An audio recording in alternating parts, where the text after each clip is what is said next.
오늘 사도행전 이제 6장 말씀입니다.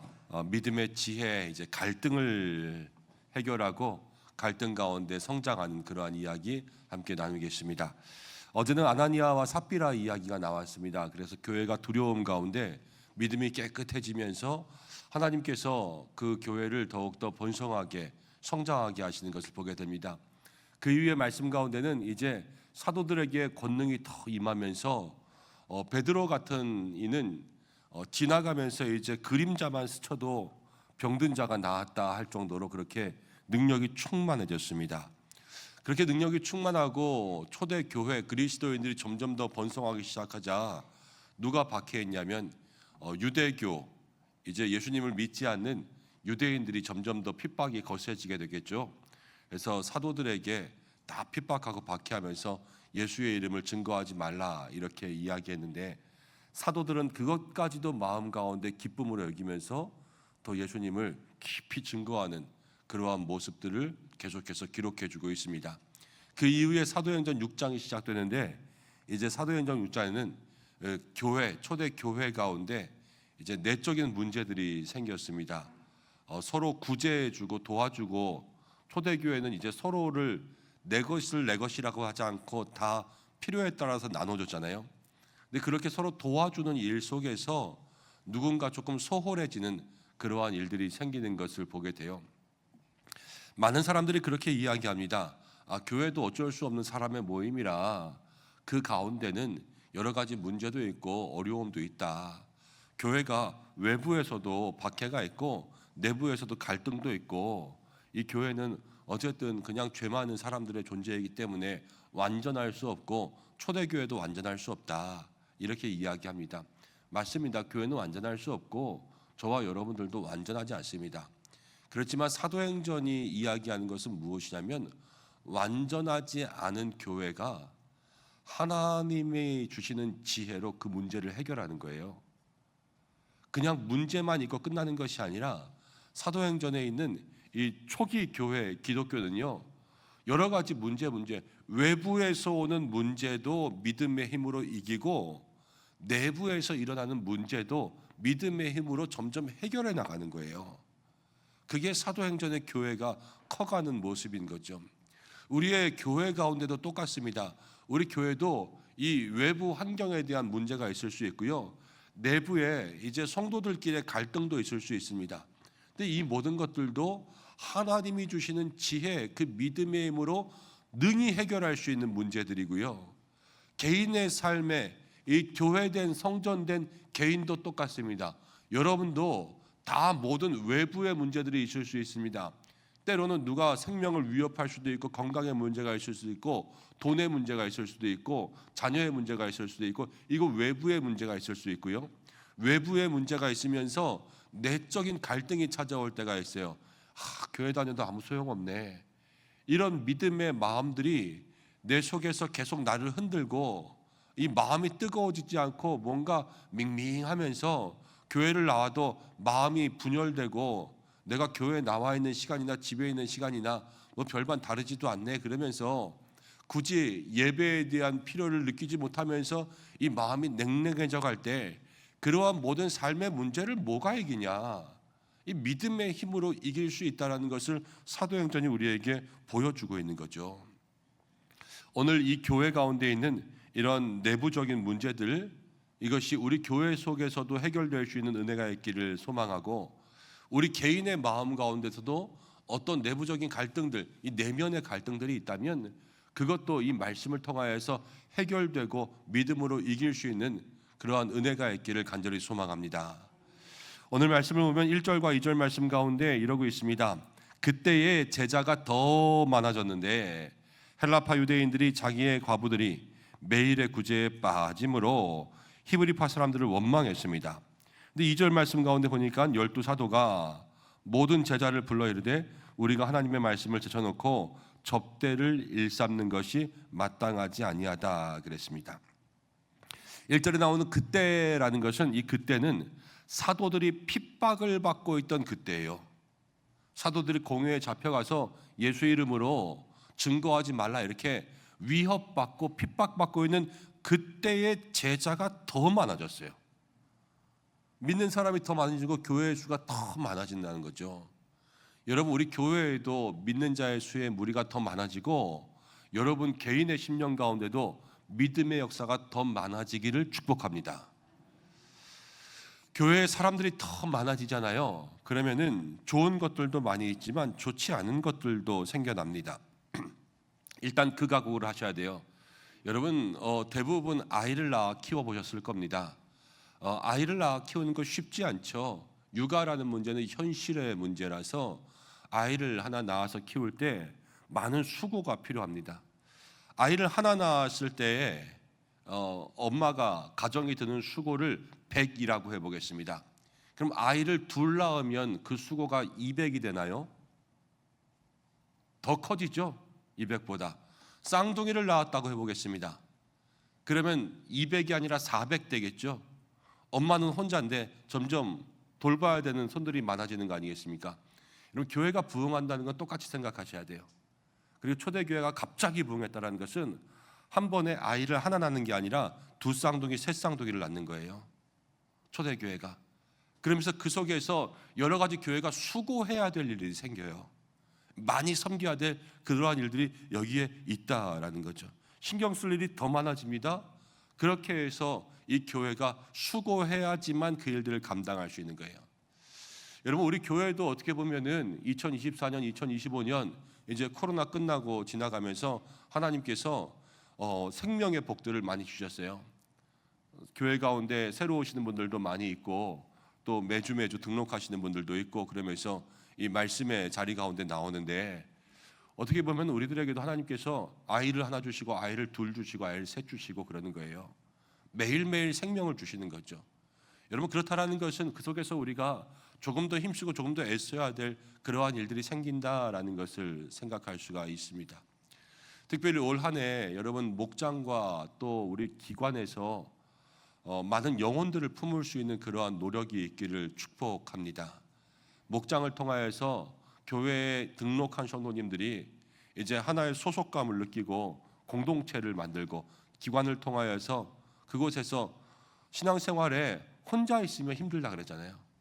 가장 힘든 거는 누군가 이야기를 할 수 있는 사람이 없는 거고 외로우면 신앙생활은 지는 거예요. 근데 그 외로움을 함께 나눌 수 있는 믿음의 공동체를 만들어갈 수 있는 그러한 목장과 기관들이 점점 번성하여지기를 간절히 소망합니다. 그런데 사람들이 더 많아지니까 거기서 생기는 문제, 파생되는 문제가 있어요. 첫째는 뭐냐면요, 사람이 많아지면 어쩔 수 없이 끼리끼리가 생겨요.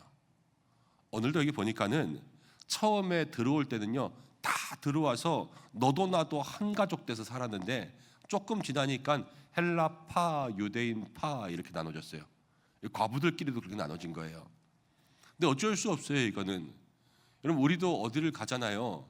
그러면은 똑같이 여행지에 가면 아시아 사람들인데 우리랑 중국 사람들이랑 똑같아요? 달라요? 다르죠. 말이 다르고요. 그다음 생긴 것도 이상하게 좀 달라요. 그렇죠? 일본 사람들이랑도 금방 구분해요, 우리가. 그런데 유대인과 헬라인은요 다른 사람들이에요. 다른 사람들이니까 교회 가운데 있으면서 그들의 생각과 사고와 또 문화 이런 것들이 다르단 말이에요. 금방 티가 나죠. 그러니까 거기서 오래 있으면서 끼리끼리가 생깁니다. 그러면서 이 서로 다른 부류들이요 이제 매일 구제하는 일 속에서 많은 사람들이 갑자기 생기니까 이 구제는 좋은 일이잖아요. 좋은 일을 하는데 여기서 갈등이 생긴다는 거예요. 좋은 일 할 때도요 정말로 조심해서 좋은 일을 해야 돼요. 교회가 하는 모든 일은 다 좋은 일이에요. 그럼 교회가 뭐 죄를 짓습니까? 아니면 교회가 뭐 여러분들에게 뭘 뺐습니까? 교회 오면 같이 밥 먹고 뭐 하고 봉사하고 이게 다 섬기는 좋은 일이잖아요. 교회가 공식적인 나쁜 일을 하는 게 비공식적인 죄를 짓는 게 하나도 없어요. 그렇지만 교회에서 갈등이 생겨요. 이 좋은 일 속에서도 갈등이 생긴다라는 것을 기억하고 있어야 돼요. 그리고 또 무엇이 문제냐면은 사람이 많아졌는데요. 여기서 구제하는 일에 계속해서 이걸 나눠주는 일들이 필요하잖아요. 구제라는 것은 도움을 받는 사람이 있고요, 도움을 주는 사람이 있어요. 도움을 받는 사람은 도움이 맨날 필요해요.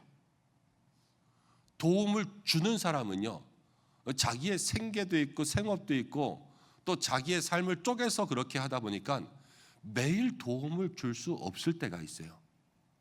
그러니까 여기서 이해가 충돌하는 거예요. 도와주는데 내가 도움이 필요한데 왜 안 도와주냐? 처음에는 도움이 고맙다가요, 나중에는 계속해서 도움이 내 권리가 되고 이거 왜 안 도와주냐 이렇게 되고, 도와주는 사람은 자기의 삶을 쪼개서 도와주다가 여기서 점점 요청이 많아지니까 그 요청을 다 내가 감당할 수가 없으니까 거기서 점점 물러나서 나 이제 그만할래, 쉴래, 이렇게 되는 거잖아요. 그리고 늘 사람이 많아지면요, 사람이 많아지면 일할 사람이 많아질 것 같지만 사람이 많아지면 도움받을 사람이 많아지는 거예요.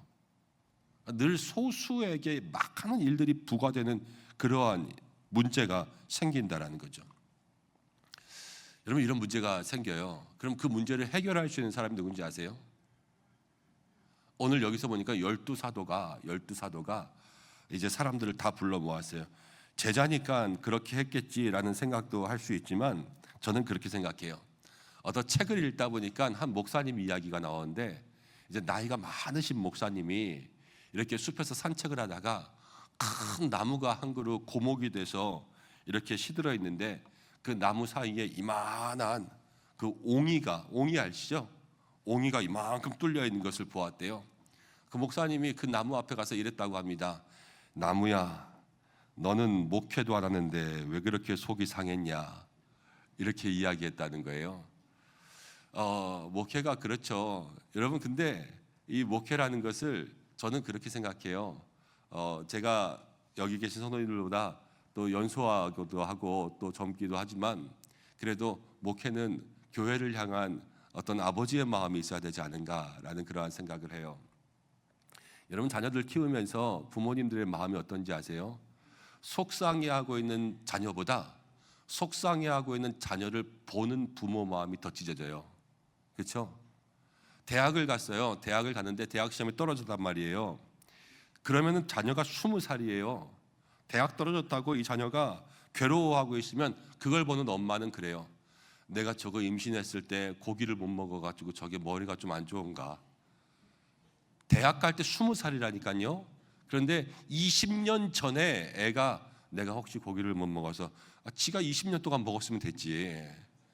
자기가 열심히 공부했으면 갈 수 있는 거잖아요. 그런데 그걸 보는 부모의 마음이 그렇게 된다라는 거예요. 여러분, 교회의 모든 문제도요 똑같아요.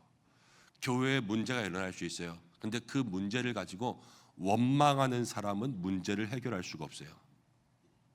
원망하는 사람은 문제를 일으키기만 해요. 그런데 그 문제를 바라보면서 가슴 아파할 수 있는 사람이 그 문제를 해결해요. 이건 교회에 누가 문제를 해결하냐? 교회를 사랑하는 사람이 문제를 해결할 수 있는 거예요. 똑똑한 사람 나빠요. 왜냐? 교회를 사랑하는 사람이 가지고 나온 해결 방법을요, 똑똑한 사람은 판단해요. 교회에 똑똑한 척하면 진짜 재수 없어요. 교회를 사랑하지 않고 이 머리만 있으면요, 정말로 그게 갈등을 만드는 거예요. 여러분 모두가 다 교회를 사랑하는 사람들 되시기를 바랍니다. 이 지혜로 하는 것도 있지만 지혜에는 늘 뭐가 있어야 되냐면요, 가슴이 있어야 돼요. 가슴이 없는 지혜는요, 사람들을 힘들게만 하는 지혜가 될 수밖에 없거든요. 이 사도들이요, 목회하면서 속상한 마음 가지고 어떡하냐 그러면서 이 문제를 해결합니다. 근데 문제를 해결하는데 초대교회가 아주 귀한 방법들을 사용해요. 교회에서 여러 가지 일을 하다가 문제가 생겼습니다, 여러분. 그러면 제일 쉬운 해결 방법이 뭔지 아세요? 안 하는 거예요, 그거. 이게 제일 쉬운 해결 방법이에요. 코로나 지나고 나서 한국 교회 가운데 점심 식사, 주일날 식당을 운영 안 하는 교회들이 많습니다. 왜 그런지 아세요? 3년 동안 밥 안 하면서 다시 봉사하려니까 그 일을 하기 힘든 거예요. 누가 할까? 그 전에 봉사하시던 분들이 3년 동안 늙었어요. 안 했어요. 나이가 들어 이제 하기 싫은 거예요. 젊은 사람들한테 니네가 해라 그랬는데 젊은 사람들도 3년 동안 안 해봤어요.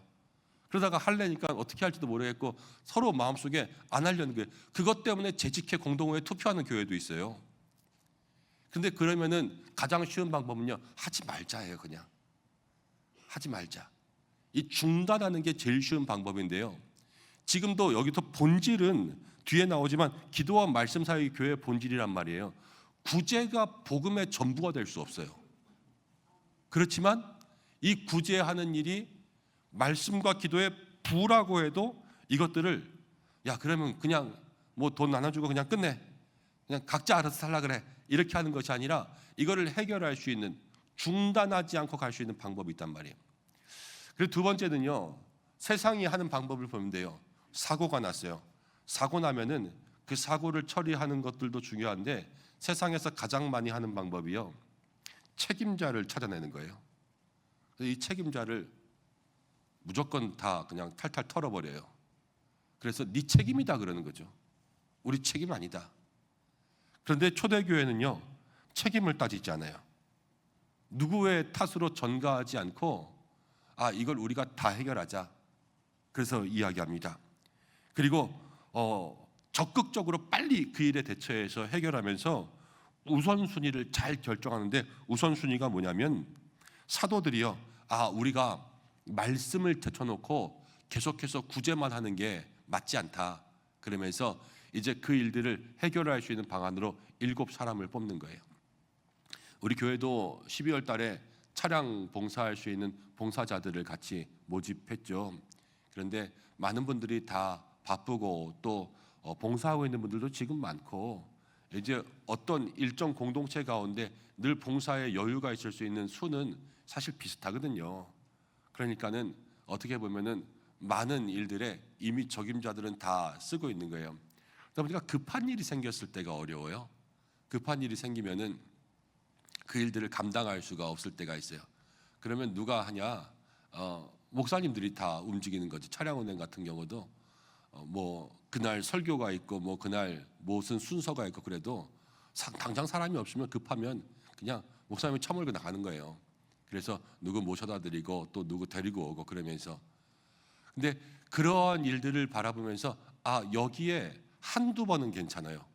근데 이게 주객이 바뀌는 것처럼 그렇게 모든 우선순위가 바뀌면 사도들이 이거 안 맞다 그러면서 우리가 다시 본질로 돌아가자 그런 거예요. 4절 말씀 가운데 이렇게 나와죠. 우리는 오로지 기도하는 일, 말씀 사역에 힘쓰리라 그랬어요.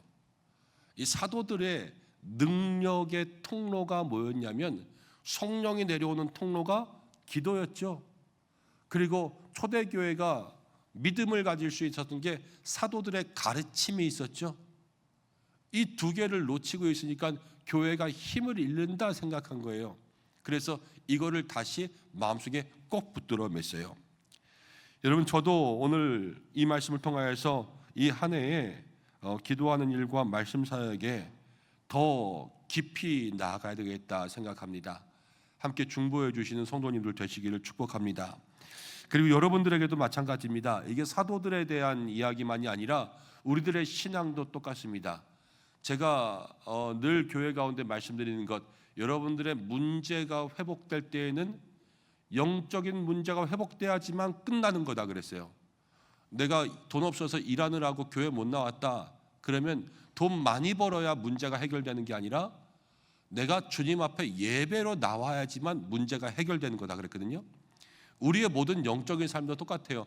우선순위를 잃은 것이 있다면 내가 예배의 삶과 말씀의 삶과 기도의 삶을 다 회복해야지만 우리에게도 믿음의 능력이 나타나는 거예요. 이 한 해 여러분들에게 우선순위, 먼저 성도들에게 가장 우선순위는 예배예요. 여러분, 예배의 우선순위를 회복할 수 있는 믿음의 성도들 되시기를 바랍니다. 그리고 예배 가운데 나와 기도하고 말씀을 붙들고 개인의 기도의 자리, 개인의 말씀의 자리에서 하나님을 만날 수 있는 은혜가 있으면 그때서부터 다시 한번 이 교회가 회복된 것처럼 우리들의 신앙도 회복되게 되는 거죠.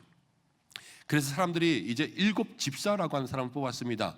7집사 5절 말씀 가운데 보면 성령과 믿음이 충만하여서 칭찬받는 사람을 뽑아서 그 일들을 사도들에게 안수하여 세운 다음에 그 일들을 맡겼어요. 그리고 사도들은 다시 그 본업으로 돌아가게 되었습니다. 그랬더니 7절 말씀 가운데 하나님의 말씀이 점점 왕성하여서 예루살렘에 있는 제자의 수가 더 심히 많아지고 허다한 제사장의 무리도 이 도에 복종하니라. 일곱 집사에 대한 이야기들도 많이 나눌 수 있지만 오늘은 갈등을 해결하는 그러한 일들에만 좀 초점을 맞추려고 합니다. 여러분, 교회 이제 규모에 따라서 교회가 갖춰야 될 조직이 다릅니다. 한 100명 정도 있는 교회는 담임 목사 혼자 모든 것들을 다 해도 여러분들 집에 숟가락 몇 개 있는지도 알 수 있을 정도로 될 수 있어요. 그렇지만 한 300명 이상 500명까지 되면은 담임 목사 혼자서 그 일을 할 수가 다 없죠. 그래서 늘 교회 가운데는 같이 일할 수 있는 동역자들이 필요합니다.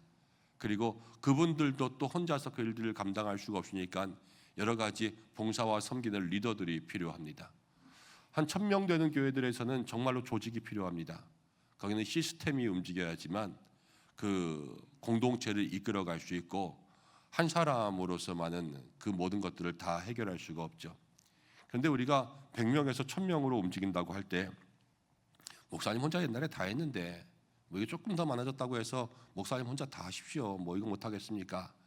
이렇게 하다 보면은 그 목회가 이제 담임 목사 혼자서 모든 일들을 다 감당하는 목회가 되는데, 좋게 말하면 뭐 카리스마가 있는 목회라고 할 수 있지만 본질적으로 이야기하면 그 공동체의 혼자 왕이 되는 거예요.